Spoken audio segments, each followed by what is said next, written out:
হিসাব পেয়ে গেছে যে ক্ষতি করার লোক হবে আপনার উপকার করার লোকের ভিতর থেকে সদস্য হবে। যাকে কোনোদিন আপনি উপকার করেন নাই, দেখা হয় না, সে আপনার শত্রু কোনো সদস্য নন। ওই পরিচিত ব্যক্তিদের মধ্যে এটা ক্রাইম সাইকোলজিতেও লাগে, কাজে লাগে। এটা সামাজিক অবজারভেশন, কিন্তু ব্যাপার এটা। সুফিজমের কথা আমরা আসছিলাম উপমহাদেশের, যে আমরা আজকের ভারতবর্ষ বাংলাদেশ যেটা বললাম, ভূগোল আর ভগবান আলাদা করলো রাজনীতিবিদরা, কিন্তু আপনি সুফিবাদ কোনো বাউন্ডারি আছে? সুফিবাদে কোনো বাউন্ডারি আছে?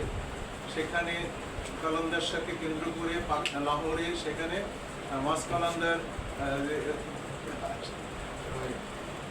সঙ্গীত, মাজারের সঙ্গীত, এই যে আমাদের হাটহাজারী চট্টগ্রাম, আমাদের সিলেটের শাহজালাল, এদের একটা জায়গায় কিছুটা ওনাদের জাস্টিফাই করার জন্য, ওনাদেরকে বিচার করার জন্য কিছু ভুল তথ্য প্রচারিত হয়েছে। এর জন্য কিংবদন্তি দায়ী। ওনাদের সম্পর্কে, ওনাদের মৃত্যুর পর ওনাদের সম্পর্কে অলৌকিক উপাদান বেশি যুক্ত হয়েছে সুফিদের সম্পর্কে। একজন সুফির সফলতা নিয়ে যখন আপনি গবেষণা করবেন, তখন মাঠে যে উপাদানগুলো পাবেন সেগুলো বেশিরভাগ পাবেন কিংবদন্তি। উনি এটা করেছেন, উনি ওটা করেছেন, ওই একটা বাড়ির জলের ভিতরে আনার সকালে পানি ভরে ফেলছেন, অমুক আসছে, অমুক অমুক। অর্থাৎ এদের কিংবদন্তির পরিমাণ যত তাদের অ্যাপ্রোচ করা তাদের উপরে গর্বিত হয়, কিন্তু তাদের মানবিক গুণগুলো হয় না। মানবিক গুণগুলো হয় না। আপনার লোক, এটা আমার কথা না, আপনাকে অবজার্ভ করবেন, কিংবদন্তি দ্বারা বেশি আকৃষ্ট হয়। এটা করেছে, এই রোগী সে মারা গেছিল, বেঁচে উঠেছেন, এগুলো বেশি বাড়াবাড়ি ওই উপাদান, এগুলো সাধারণ মানুষের ভক্তদের বলুক, সেটা তাদের ব্যাপার। কিন্তু এই উপাদান দিয়ে গবেষকরা তারা অনুসন্ধান করে দেখছেন শুধু কিংবদন্তির মধ্যে দিয়ে এরকম জনপ্রিয় হয়, বা জনপ্রিয় না, মানবিক সেবা এরকম একেবারে বছরে হাজার হাজার বছর সম্ভব না। অনেক সামাজিক, মঈনুদ্দিন চিশতি থেকে শুরু করে আমাদের বাগেরহাটে খানজাহান আলী, এরা মানুষের জঙ্গল জমি অধিগ্রহণ বিভিন্ন জায়গায় জীবনযাপনের জন্য পুকুর কাটা অসংখ্য সেবামূলক কাজের সাথে সংশ্লিষ্ট ছিল। এদের সাফল্য কারণ এদের কাছ থেকে বেশি জনজীবন লাভবান হয়েছে, উপকৃত হয়েছে। যে কাজটা সাধারণ লোক করে নেয়, অমীমাংসা মীমাংসা তাদের মধ্যে সুফিদের এরকম প্রচুর উপাদান। এখন বলতে পারেন যে অসংখ্য সুফি, এই সুফিবাদকে কেন্দ্র করে সুফি লিটারেচার দেখেন একটা নেগেটিভ লিটারেচারও পপুলার হয়েছে। যারা একাডেমিক সবাই, লাল সালু কলকাতা বিশ্ববিদ্যালয়ের প্রথম এমএতে পাঠ করে, বলা হয় মৌলবাদ বিরোধী প্রথম উপন্যাস। মৌলবাদ বিরোধী কি? মৌলবাদ বিরোধী উপন্যাস এখানে মানে মোদাসসির পীরের একটি মাজার ভণ্ড মসজিদ নামে আবিষ্কার করছে, এটা একটা পীরের মাজার। এখন তার জীবিকার জন্য ওইখানে তিনি লাল কাপড় দিয়ে জীবিকা বানিয়ে নিলেন। এই জন্য সুবিধা দেয় না। ওখানে যে অ্যাপ্রোচ হাজির করেছে এটা ভুল তত্ত্বের উপরে। আমরা অনেক আমার বাঙালি ধর্মশিক্ষা যেটা আগে বলছিলাম, বহু আছে একাডেমিক লোক আছে, দেখবেন এটা সঠিক আপনার। এই জন্য সুবিধা দায়ী না। এই যে বললাম না, তার উপরে যে কিংবদন্তি অ্যাপ্রোচ করেছে তার জন্য তিনি তো দায়ী না। আপনার ব্যবসা বাড়ানোর জন্য তাকে আরো বাড়িয়ে, সেটা আপনার ব্যাপার। সেইখানে অলিউল্লাহ যে এইটা দেখিয়েছেন, এটা 47 দেশ বিভাগ পরবর্তী কতগুলো সেন্টিমেন্ট সমাজে ছিল। এই মিয়া মুসলমান, তোমার দাড়ি কই? দাড়ি ছাড়া মুসলমান মানে অনেকটা এরকম ছিল, দাড়ি ছাড়া মুসলমান এরকম না। ওই এটা ছিল যে ওই যে বললাম না, শরীয়তে যেগুলো উপাদান আছে সব তারা যার ভিতরে পাবে না, সে আর মুসলমান। এরকম অসহিষ্ণু বিষয়গুলোকেই হাজির করেছে লাল সালে। এই মূল ব্যাপার, অসহিষ্ণু বিষয়গুলো। সেখানে এই ঠিক আছে, বিষয়ের ঘটনা ঠিক আছে, কিন্তু সুফিরা কিন্তু দায়ী না। এটা সতর্ক থাকতে হবে যে সুফিরা দায়ী না। এইসব কারণে এত প্রভাবিত না। লক্ষ লক্ষ ছেলে মেয়েতেও এই সুফি আক্রোশ দিয়ে পাশ করেছে, সুফিবাদকে ওরকম জানেন, ভুল মেসেজ গেল। ধরুন মীর মোশাররফ হোসেনের বিশ্বাস সিন্ধুকে একাডেমিকের বাংলা সাহিত্যে বলা হয় প্রথম সেকুলার গদ্য, যে ভাষার মধ্যে কোনো একটা সম্প্রদায়ের বেশি ঝোঁকি নেই। মোটামুটি একটা বাঙালি চেতনার বিকাশে যে ভাষাটা দরকার, সেই ভাষাটা প্রথম অ্যাপ্রোচকারী মীর মোশাররফ হোসেনকে গদ্যের মঙ্গুয়ের পরেই তাকে শক্তিশালী এরকম মুসলিম কমিউনিটি থেকে অন্তত প্রথম। সে কিন্তু সেখানে যেসব ঘটনা হাজির করছে, সে শিয়ারা কিন্তু খুব মনে কষ্ট পায়। তারা এই কাজগুলো করা, হোসেনের যেভাবে চরিত্র দেখানো হয়েছে, আপনি যতই বলেন আমি উপন্যাস লিখেছি অমুক সমুক, সেগুলো তো হয় না। যেমন সবাই তো বুঝে কার উদ্দেশ্যে বলে। আমাদের এখানে সব ইমামদের চাকরি গেছে, কারণ সে যখন ঘুষের আলোচনা করে, তার মসজিদ কমিটির লোক ঘুষ খায়, তখন নামাজের পর ডেকে নিয়ে বলে আপনি আসলে কাকে ইঙ্গিত করেছেন। অর্থাৎ তিনি বিপদে পড়েছে। পরের দিন একদিন সুদের উপরে তার সুদ খায় সেক্রেটারি কমিটির মসজিদের, তো সে ডেকে নিয়ে তার বলছে আপনি আলোচনা যে করলেন কাকে ইঙ্গিত করছেন, সে কি বলবে যে আপনাকে বুঝে ফেলছে, তার চাকরি নাই করে। এখন এই শাসকদের চরিত্র দ্বারা প্রভাবিত হবে ধর্ম। শাসকদের যদিও ইমাম হওয়ার যোগ্যতা তার, যিনি দায়বদ্ধ ব্যক্তি না, মানে ডক্ট্রিনাল থটে ঠিক আছে ইসলামে, যিনি দায়বদ্ধ, যে আপনি চাকরি আমাকে দিয়েছেন, আমার ওই ক্ষমতা আমি দেখাতে পারবো না, চাকরি তো আপনার হাতে। তো ফলে চাকরি আপনার হাতে নয়, তাহলে ইমামের পর ঠিক আছে, কারণ আপনার কথা শুনতে বাধ্য। এগুলো অনেক প্রশাসনিক ব্যাপার ইসলামের কাছে। মাদ্রাসা আলিয়ার কিভাবে মাদ্রাসা বিশ্ববিদ্যালয় হলো আমরা জানি। মাদ্রাসায় ওয়ারেন হেস্টিংসের সময় মোল্লা মাজদুদ্দিন নামে হেস্টিংস আর শিখবে আর কি, ফার্সি শিখবে। যদিও আপনারা নাম শুনেছেন ওনার, ওয়ারেন হেস্টিংস বিদ্যাসাগর বা অন্যান্য পটিয়ালা কলেজে অনেকেই শিক্ষক ছিল, উইলিয়াম জোন্স এশিয়াটিক সোসাইটির প্রতিষ্ঠাতা, কিন্তু একজন ইহুদি সমাজদিন ছিল নদিয়া, তার সম্পর্কে জানি না, তার কাছে ফার্সি শিখেছে অনেক অনেক ব্যাপার। তো ওই সময় যে একজন প্রশাসনিক উচ্চপদ ব্যক্তি কারো বাড়ি বাড়ি গিয়ে তো টিউশনি মানে সে গিয়ে তার কাছে শিখতে পারে, তাকেই আসতে হতো শিক্ষককে, এরকম হতো। এইগুলো আর কতবার ফোর্ট উইলিয়ামের ঘটনা আমি যাচ্ছি না, ফোর্ট উইলিয়াম কলেজ প্রতিষ্ঠার পিছনে এমন ঘটনা আছে।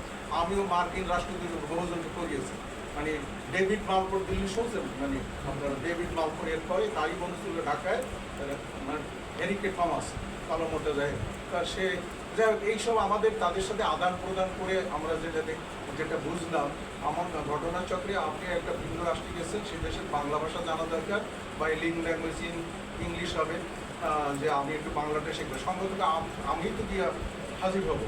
তিনি এইভাবে ফোর্ট উইলিয়াম কলেজের কর্মকাণ্ড এরকম হয়েছিল।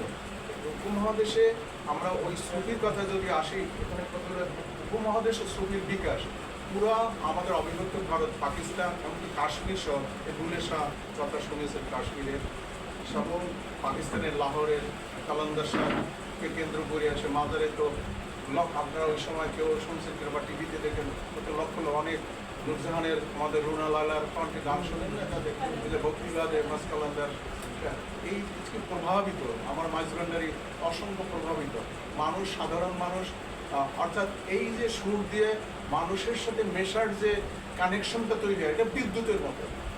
ওই কেটে সুফিজমের উপর উনি হার্ভার্ড বিষয়ে পিএইচডি ওনার দিচ্ছে কী করবে, উনি অধ্যাপনা করুক গিয়া, মানে ব্যাপারটা এরকম বলা যায়।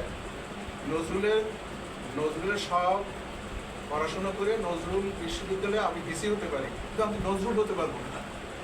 নজরুলের উপর আমি এক্সপার্ট, রবীন্দ্রনাথের উপর আমি এক্সপার্ট, তো আমি কি রবীন্দ্রনাথ হতে পারবো? হ্যাঁ, আমার ডিগ্রি আছে, আমি ওই বিশ্ববিদ্যালয়ের অধ্যাপক ভিসি পর্যন্ত হতে পারবো, আমি রবীন্দ্রনাথ হতে পারবো না, আমি নজরুল হতে পারবো না। কেন হতে পারবো না? এর উত্তর আমরা জানি যে সৃষ্টিশীলতার সাথে যে আমি তো সৃষ্টিশীলতার ভেতরে ঢুকি নাই, আমি তো উনি সৃষ্টি করেছে সেইটার বিক্রেতা বা বাণিজ্যকারী। সেই শ্লোকগুলো আউড়িয়ে বা কিছু ভালোভাবে উপস্থাপন করছি, আপনি নাম্বার দিয়েছেন, পাস করছি, ইত্যাদি। আমাদের যে পড়াশোনার আগের থিওলজিক্যাল পয়েন্টে বলে মানুষ চার ধরনের সুফিবাদের সাথে সম্পর্কিত, মানুষ চারভাবে জ্ঞান অর্জন করতে, এর বাইরে না, বিজ্ঞানও প্রমাণ করেছে থিওলজিক্যাল অ্যাপ্রোচে। আমি একটু বাংলায় বলি, বাংলা ধরেন আর কি, এটা অ্যারাবিক টার্মের। এক নম্বর ইলমে তাসব, মানে ইলমে তাসবের মানে অধ্যাত্ম জ্ঞান বাংলা। আপনি পরিবেশে পাল্টে মেডিটেশন ধ্যান করতে পারেন, এটা মৌলিক জ্ঞান, পৃথিবীর মৌলিক জ্ঞান। এটা নোন ফ্রম আননোন, জানা থেকে অজানা থেকে জানা। আমি বই পড়ে এমএ পাস করেছি, এটা নোন টু নোন, ওই বই পড়ে যাই আমি বিশ্লেষণ না করে। এক নম্বর হলো ইলমে তাসাউফ, মানে 2 নম্বর ইলমে সফর, মানে বাই ট্রাভেলিং, ভ্রমণের মধ্যে দিয়ে অর্জিত সফর। সূরা আর রহমান আছে, কোরআনের মুসলিম যারা আছে, আর রহমানের সূরা মূল সাবারি কথাই হলো আমার জমিনকে পরিভ্রমণ করো, পৃথিবীর কোথায় কি তুমি দেখো, উপলব্ধি করো, জ্ঞানের জন্য এই বিষয় ব্যাখ্যা আছে। 2 নম্বরে স্থান দিয়েছে মর্যাদার থেকে কোনটা কি বলবো, ইলমে তাসাউফ, ইলমে সফর, ইলমে সোহবত। সোহবত মানে সান্নিধ্য, গুণী জ্ঞানী গুণের সান্নিধ্যের মধ্যে দিয়ে অর্জিত যে জ্ঞান, এটা 3 নম্বরের স্থান, একটু খেয়াল করবেন এই জায়গায়।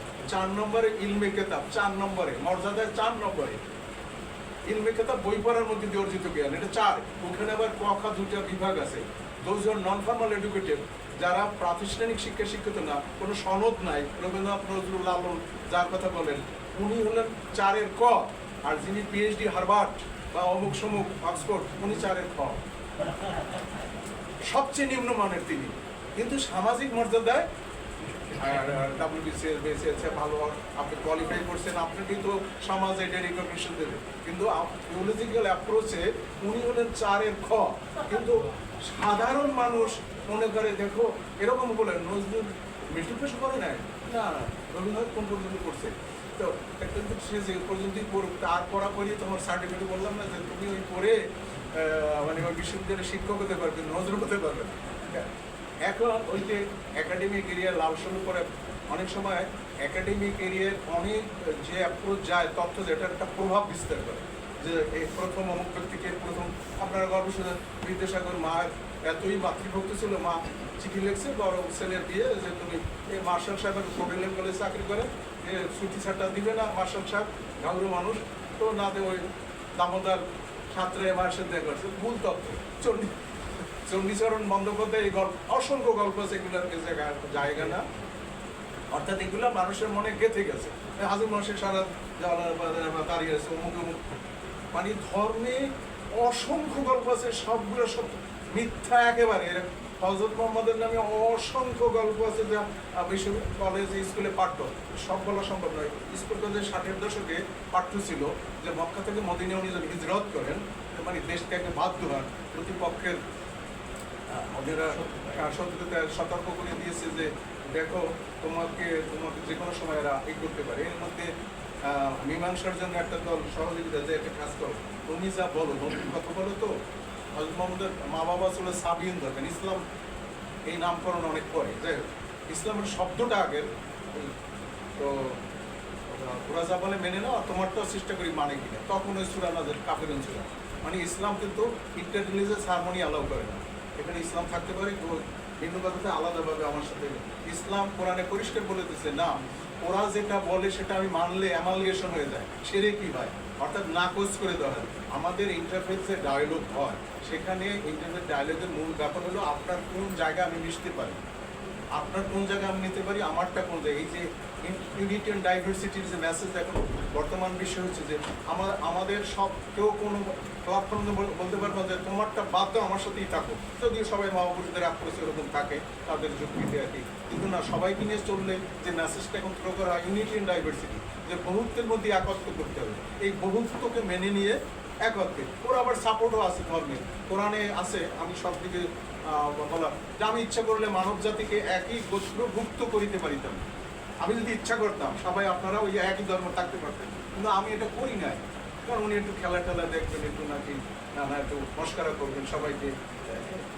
নজরুলের গান খেলিস বিশ্বের বিরাট ও শিশু এইটা উনি করবেন বলে তাকে আমার তাফসির না, ওর তাফসির শুনে নেবেন, এই তার মনোভাবে এই বৈচিত্র্য করে।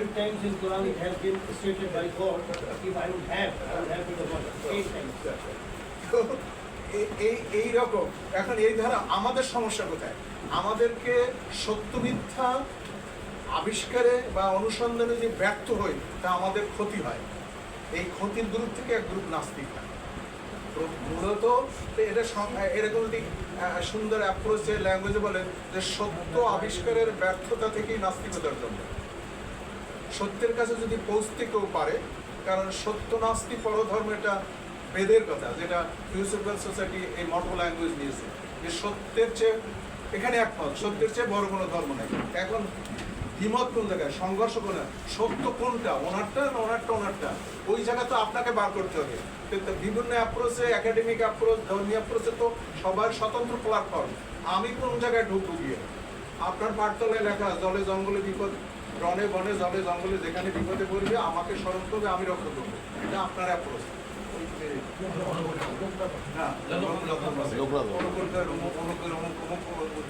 মহাভারতের যুদ্ধের সময় জিজ্ঞাসা অর্জুন যে আমি এখন কোন দিক যাব, এগুলো আমরা কম বেশি জানি। সব জায়গায় এত টানাটানি হলে আমাদের দেশে ঢাকা থেকে আমাদের ছোট গার্ডেন এখনো আছে, এটা আরিসা ঘাট বলতো, যাত্রীদের ওই বাস থেকে নামার জন্য ওই গাড়িতে উঠতে হতো।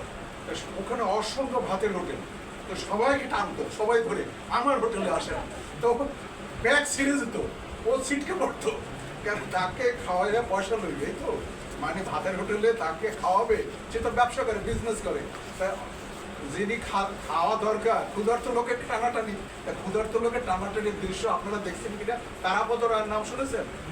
তার বই ভূমিকায় দেখেন, তারাপদ রায় আত্মজীবনী আছে, আর অনেক তারা টাঙ্গাইলের মানুষ, উনি প্রথম জন আরিসের থেকে আসেন, বর্ণনা আছে। এই টানাটানি আমি নিজে দেখেছি, এদিকে আসেন ভাই, এদিকে আসেন, এই টানাটানিতে ব্যাগ ছিঁড়ে যায় আর জামাও ছিঁড়ে যায়, মানে তার দোকানে ঢুকানোর জন্য।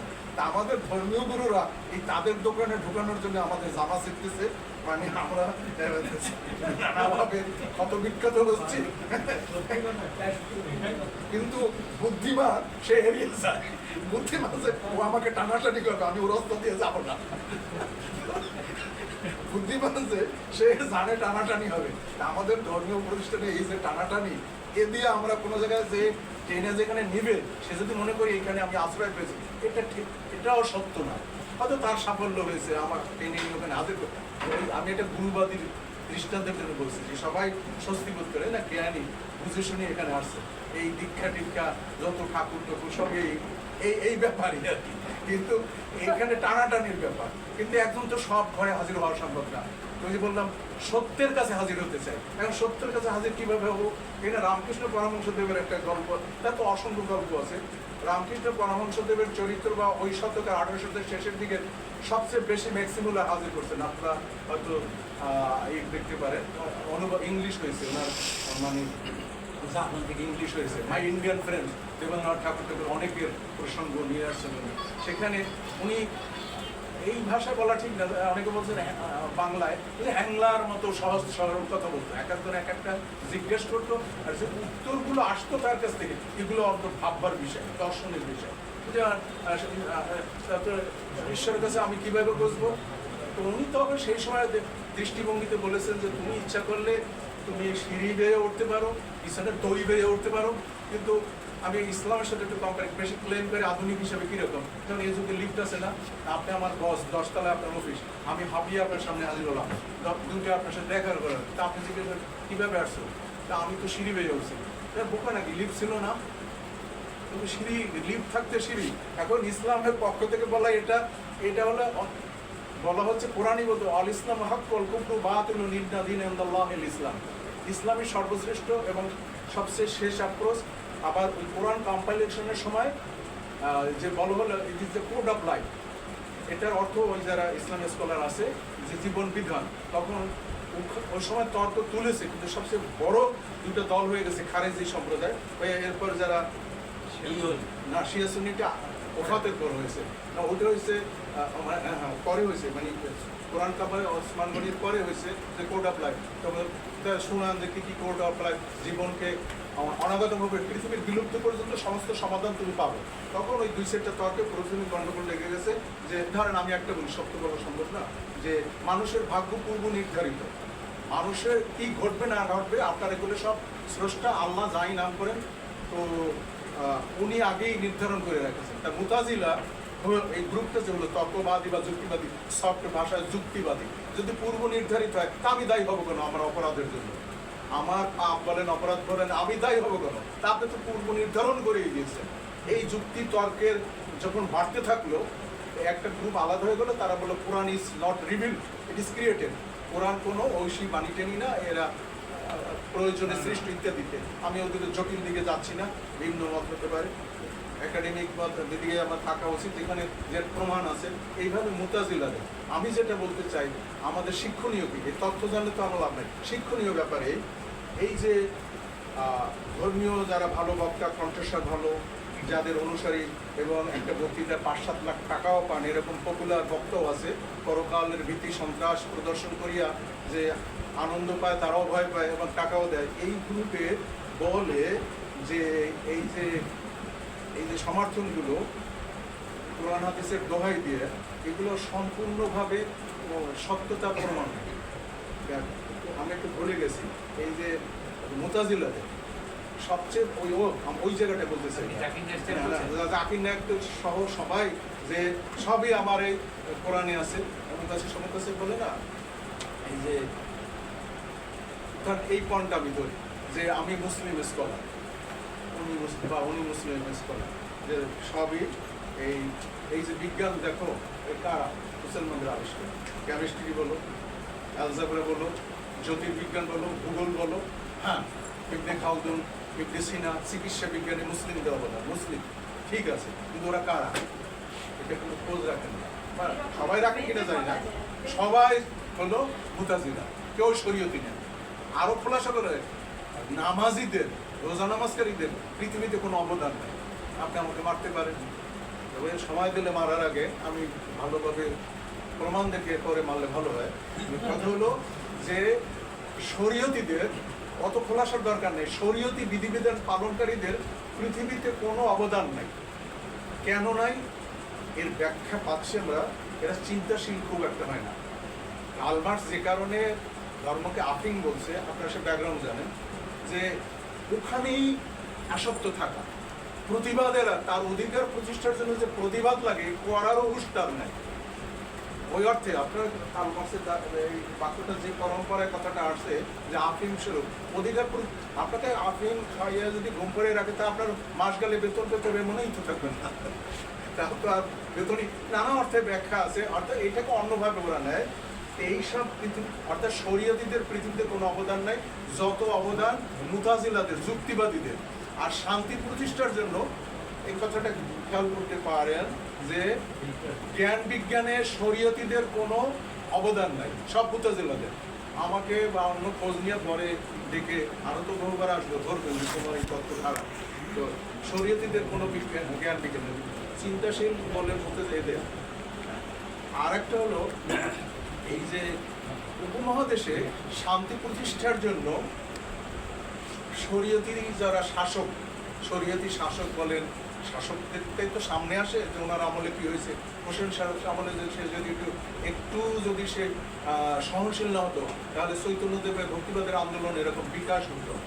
ওরা আবার এর উল্টোও দেখেছি, যার কনভার্সনে ছিলেন জালালউদ্দিনের যে পূর্ব নাম যদু, ওই এমন ধার্মিক হয়েছে মানে আর মানে মনে করেন আমি একেবারে নাস্তিক, ধরেন মানে রূপকে আমাকে কি অর্থ বলে, আমি যদি ধর্মান্তরিত হয়ে ইসলাম গ্রহণ করলাম, আমার সামনে বেনামাজি দেখলে সব মার্ডার হয়ে যাবে। মানে আমি এত অসহিষ্ণু, আমাদের বহু রাজনৈতিক নেতাদের দেখে, রাজনৈতিক নেতাদের মানে ধর্মান্তরিত ব্যক্তিরা ভয়ঙ্কর ধার্মিক হয়, ভয়ঙ্কর ধার্মিক হয়। মানে ওই যেটা ছেড়ে আসছে এখন এইটাই, সে যে এত আসক্ত দেখানোর জন্য এটা প্রচুর রূপক আছে।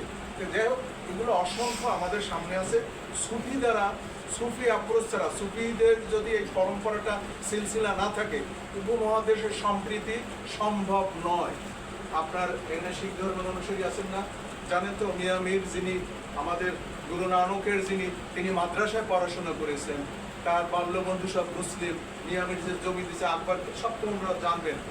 এইগুলো এই সম্প্রীতি ছাড়া, যেহেতু আমরা স্থূলভাবে বললে যে সব ধর্মকে আপনি এক করার ক্ষমতাও নেই, সব বাদ দিয়ে আমার কাছে আসো, সেটাও সম্ভব না। আর ওনারা আবার দান দিক মতবাদ রেখে দিয়েছেন, মানে যদি ইসলামে দান দিক অ্যালাউ করে না, এটা আবার অন্য ডক্ট্রিন আছে যে আমি ইচ্ছা করলে মানব জাতি আলাদা, আমি করছি, ঝামেলাটা আমি বাদিয়েছি, একদম বোঝো তোমরা, এইসব ব্যবস্থা আমাদের ফেলে দিছে। তো সেইগুলো ধর্মগ্রন্থ পড়লে, পড়াশোনা করলেই যে একজন সৎ হবে এবং তার খুব নমনীয়, এরকম লক্ষণ আমাদের কাছে নেই। এর কীভাবে হবে? এই ত্যাগ, স্যাক্রিফাইস, প্রেম, এই উপাদানগুলো আমরা বুদ্ধ থেকে শুরু করে এই যে সুফিদের সবার কাছ থেকে, যাদের কবির, নানু, দাদু এদের যাদের কাছ থেকে, এদেরকে শরীয়তের উপেক্ষা করে, উপেক্ষা না শুধু তাদেরকে মনে করে ওনার স্বধর্মে নাই। এই জায়গাটা আমরা মানব না। আমাদের যারা জন্ম আসবে তাদেরকে এই চিন্তাই, তার মধ্যে নাস্তিক হতে হবে না। আমি বললাম না, সত্যর পথ খুঁজে বের করলে, আমরা রামকৃষ্ণের গল্পের মধ্যে ওইটা বলা হয় না, উনি বলছিলেন, একটা তথ্য দিয়েছিলেন যে কোনো একটা চিঠি কোনো একটা অ্যাড্রেসে যাবে, অ্যাড্রেসটা যদি কনফার্ম হয়, চিঠি যে পোস্ট অফিস থেকেই আসুক, যে জেলা থেকেই আসুক, ও জায়গায় গিয়েই পৌঁছবে। বললাম না, ওনার অসংখ্য এরকম আছে, মাই ইন্ডিয়ান ফ্রেন্ডস, মানে 12-14টা গল্প আছে, মানে ম্যাক্সিমাম অনুবাদ বাংলাদেশ। এখানে এই ওরা জেনারেল নাজারি ফার্মাকে লিমিটেড অনেক আগে ওরা দুই এখন হয়তো নাই, আমাদের যে যে ধর্মের জন্মে তোমার হাত নাই, আমাদের জাগতিক কোনো স্বার্থ সুখে ওই ধর্মান্তরের কোনো পয়সা হিন্দুদের পরিষ্কার আছে যে ধর্মান্তরের মৃত্যু অনেক শ্রেয়, অনেক অনেক উপাদান জানেন। এই ধর্মের সব ধর্ম এরকম নোটিশ যে আমার এই খাঁচায় ঢুকছো, এই খাঁচা থেকে যদি বেরো খবর আছে পরিস্থিতি তোমার আরো বিপদ আছে। এ বাঘের মানে আমরা যেন আসি চিড়িয়াখানার প্রাণীর মতো কর্তৃপক্ষ আমাদের আটকে ঢুকিয়ে রেখেছে, আমাদের মানুষ দেখবে, দুইটা পয়সা পাবে, কিন্তু এতে বেরোলে তোমার বিপদ আছে। আমরা আলোচনা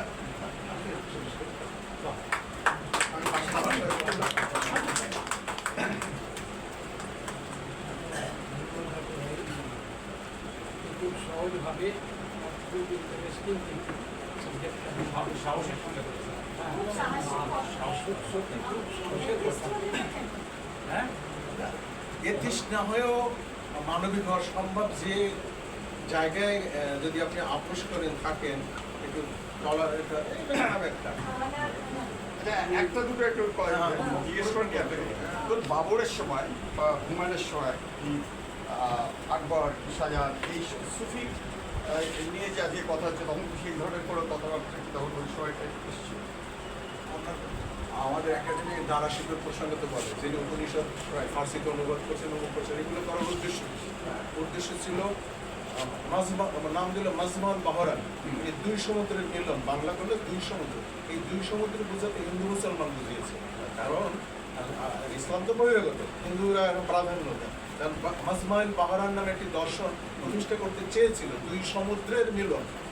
এটা ইডিওমেটিক ল্যাঙ্গুয়েজ, দুই সমুদ্র বলতে হিন্দু মুসলমানের মিলন, এটা ওরা বুঝেছিল, যেটা ছাড়া উপায় নাই উপমহাদেশে।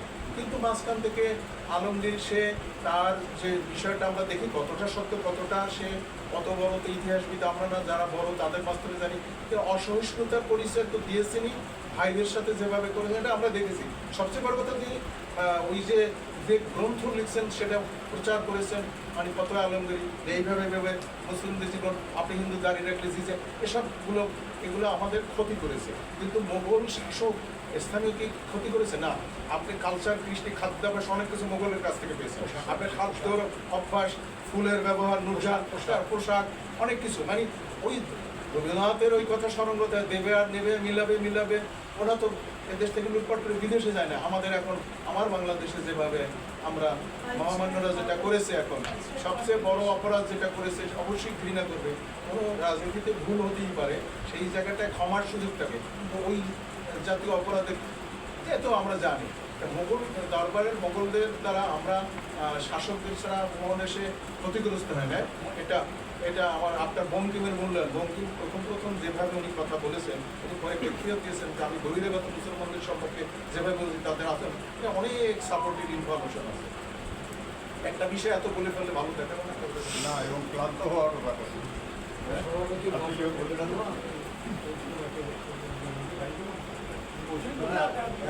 আপনি বেশি হাইটের দাঁড়ালে আরো বেশি। আচ্ছা, একটু নতুন যারা এসছে একটু ইন্ট্রোডিউস করিয়ে দেবেন। আমার এটা হট পরে পরে করবেন। এটা হট পরে চা সঙ্গে আপনার সঙ্গে চাটা রেডি রাখুন। চা রেডি 1 ঘন্টা বক্তৃতা শুনেছি। এটা কি বিয়ার আজকে সবচেয়ে ভালো লেগেছে যে আমাদের প্রেম কাপুর এবং কুসুমজি এবং তার সঙ্গে আমাদের যারা বন্ধুরা অমিতাভরা সবাই মিলে এটাকে আমি বলতে পারি, আমি নিজে মনে করি যে আমাদের সর্বত্র নীতিশ কুমারের ছবি ছিল। ছবি না হলে তিনি যেভাবে মানুষকে মানবতার কথা বলতেন, তিনি অসময় আমাদের কমিউনিটির কথা বলতেন, কিন্তু বেসিক্যালি ছিলেন মানববাদী। এবং আমরা সেই নীতিশ শর্মার যারা অনুসারী বলতে পারেন, ফলোয়ার্স বলতে পারেন, এবং আমি যখন আইসিসিআই এবং 2015 আসি তিনি বারবার আমাকে বলতেন আপনি এখানে আসতেন, আপনি আসতেন। এবং আমি প্রথমে খুব একটা গুরুত্ব, কিন্তু পরবর্তীতে যখন যে আমেজটা পেলাম তখন মনে হয় তারপরে একটা সেশন আমাদের জীবনের মিস করি। এবং উনি আমাকে অত্যন্ত স্নেহ করতেন, ভালোবাসতেন, এবং তার মধ্যে যে মানবিক দিকগুলো ছিল সেই মানবিক দিকটা হচ্ছে অ্যাকচুয়ালি আজকে যেটা আপনি বললেন সাহস করে বললেন। এবং আমি মোটামুটি ওই কিছু হলেও আমার প্র্যাকটিক্যাল নলেজে আমি দেখেছি ধর্ম ব্যাপারটা এত বেশি জটিল এবং ধর্মের সুপ্রিমেসি, যে প্রতিটা মানুষ মনে করে আমার ধর্মের শ্রেষ্ঠ, পরের ধর্ম ভালো বলছে তার অবকাশ নেই, কিন্তু আমার ধর্মের শ্রেষ্ঠ, যে আমার ওই যে খাঁচার মধ্যে ঢুকে দিলে তখন মনে হয় যে একটা ওই ঘরের মধ্যে থেকে মনে হয় যেন প্রিজনের মধ্যে থেকে আমার ধর্ম শ্রেষ্ঠ, এবং আমি চেষ্টা করি আমার ধর্মের শ্রেষ্ঠ প্রমাণ করার জন্য লোককে আমি ইমপ্রেস করার চেষ্টা করি যে আমার ধর্মের শ্রেষ্ঠ, এবং তোমার ধর্মে অনেক ভুল ত্রুটি আছে, সমস্ত ধর্মের ভুল ত্রুটি আছে। কিন্তু যেটা আপনি সাউথ ইন্ডিয়ান যা বললেন যে মুসলিম, ইসলাম, ইন্ডিয়া অত্যন্ত strict religion, their life is totally control by their religion. হ্যাঁ, আমার অনেক বন্ধু আছে, অনেক বন্ধু বান্ধব জাস্টিফাই করার চেষ্টা করেন যে যেহেতু কোরআনের মধ্যে সব আছে, অন্য কিছু করার দরকার নেই, এবং এইটা নাকি বক্তিয়ার খিলজি ঠিক এই কারণে কিন্তু বাংলা বিশ্ববিদ্যালয় ধ্বংস করেছিলেন, যে কোরআন আছে তো এতগুলো বইয়ের বিদ্যালয়ের লক্ষ লক্ষ বইয়ের দরকার নেই, ওকে জ্বালিয়ে দাও। এই বক্তিয়ার খিলজি এই ভাবনায় ওই ব্যাবিলনও তাই হয়েছিল। ওরা কিন্তু যখন ওরা অ্যাটাক করেছিলেন, তারা তাদের প্রথম টার্গেট ছিল লাইব্রেরি জ্বালিয়ে দাও, পৃথিবীতে কোরআন ছাড়া অন্য কোনো বই দরকার নেই। এটা যে পৃথিবীর ইতিহাসে কত বড় ক্ষতি হয়েছে, হ্যাঁ, যদি কোরআন সত্যিকারে যদি এত বড় হতো তাহলে তো সবচেয়ে বেশি আমেরিকানরা বেশি কোরআন পড়েছে, পরে F-16 করছেন। আমরা যে একটি ছেলে এসেছিল বলছি জানেন, আমাদের এই আমেরিকানরা খুব চালাক, ওরা কোরআন পরে F-16 বাড়ি ফেলে। ওরা একদিন ওই কথা বললেন যে তার মানে ওরা কোরআন বেশি করতে, তুমি কম করতে, তুমি কোরআন কম পড়েছো, তুমি আরো বেশি করে কোরআন পড়ে F-16 মারাতে পারবে। তো এই যে একটা পৃথিবীর যে ধারাটা সেটা আপনি ব্যক্ত করলেন যে আমাদের ভারতবর্ষের যে যে টলারেন্স, যে মানববাদী, কারণ কিন্তু ট্যুরিজম কিন্তু আমাদের দেশে একটা বিরাট ইম্প্যাক্ট, যে আমরা সবাই মিলে একটা সুন্দর দেশে আছি, একটা বাঙালির মধ্যে অসংখ্য ভালো ভালো ফুল ফুটে আছে, তার কারণ কিন্তু ট্যুরিজম। এই ট্যুরিজমের ধারাটা এটা আমাদের আর্ট, কালচার, মিউজিক, ফুড এবং ড্রেসে মুসলমানরা আমাদের শিখিয়েছে কী করে ভালো রান্না করা যায়, তারা শিখিয়েছেন কী করে আমরা ভালোভাবে থাকতে পারি। তাহলে আমাদের একটা ড্রেস, ড্রেসে কিন্তু প্রচণ্ড পরিমাণে আমাদের মুসলিম কালচারের একটা ইয়ে আছে, গাম্ভীর্য আছে, কীভাবে ভালোভাবে থাকা যায়, বাড়ির বিল্ডিংয়ের যে সৌন্দর্য, যে কাজ সেটা আমরা ইউজ করি, ফুলের যে বড় বড় কাজ দেখি, এইখানে কিন্তু এটা কিন্তু মানতেই হবে। হ্যাঁ, মনে মনে আছে তুমিতে, সেটাও যে একটা বিরাট ব্যাপার। যে আমাকে একবার মনে করেছিল যে ফিরোজ খান একবার নাকি মুসলাম দেখা করতে, মুসলাম বলে তোমাদের দেশে মুসলমান নাকি ভালো আছে, তো আপনার দেশকে অনেক ভালোবাসে, আপনি যদি ছুটে আসবেন, আপনার দেশে মেয়ের খুব স্বাধীনতা, কটা মেয়ে আপনাদের সিনেমা করে। দিলীপ কুমার নিজেই 47-এর পরে চলে গেছিলেন, তিনি ব্যাক করেছেন, পরে এখানে কোনো সিনেমা করে যাবে না। একই কারণে মানে গুলাম আলী ফিরে এসছে আমার দেশে, ওই গানের মধ্যে রাম ছিল বলে না, রাম বলা যায় না, রাম বাকি রাম করে, তিনি ব্যাক করেছেন। তো এই যে ঘটনাগুলো, ভারতবর্ষের মাটিতে এমন সুন্দর একটা ডাইভার্সিটি আছে, সবাইকে নিয়ে চলার ক্ষমতা, এটা পৃথিবীর ইতিহাস কিন্তু এটা বুঝতে পারে। আমাদের ভারতবর্ষ এই রাস্তা দেখিয়েছে দেখাবে।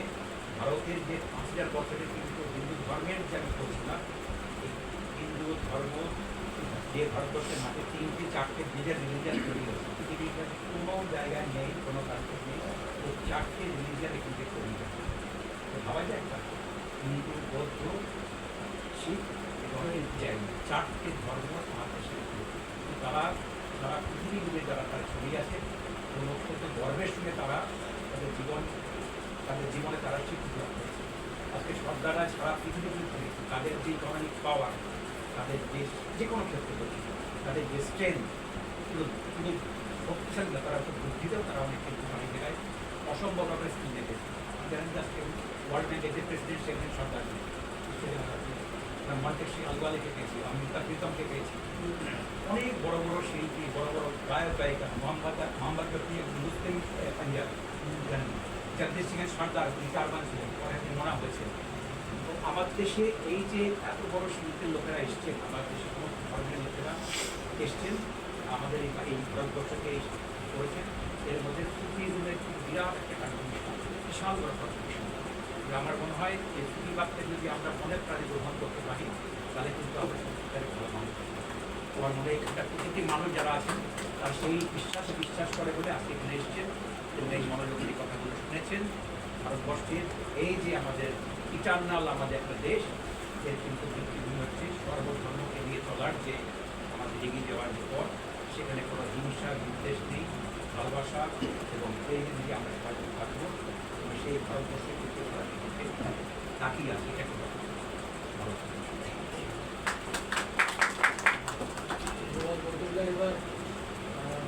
के हम बाद में करबे নাকি নাকি কিছু করেন।